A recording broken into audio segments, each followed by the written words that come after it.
classic at nakakabusog na merienda ba hanap mo?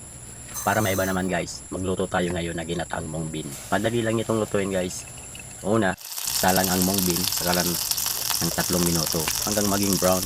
Half cup lang pala ng mung bean ang ginamit ko dito. Pagkatapos, durugin ang mung bean at alisin ang pinong balat nito. Sunod na, ihanda natin guys ang gata. Kailangan pala dito guys, nakaiwalay ang una at pangalawang gata. Bali isang nyug pala ginamit natin dito guys. Okay na yan, kasi na yan guys. Sa proseso ng pagluluto, ibuhos natin ang 2 cup ng pangalawang piga ng gata. Halo-haluin natin ng mabuti.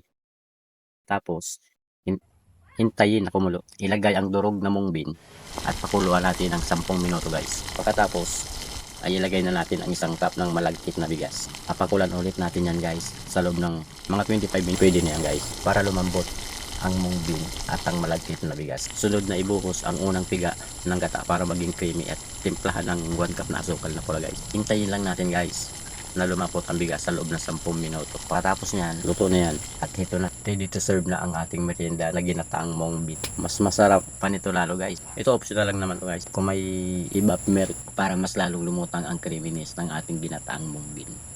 Haluan nyo ng gatas pa para mas lalong lumabas yung creaminess niya.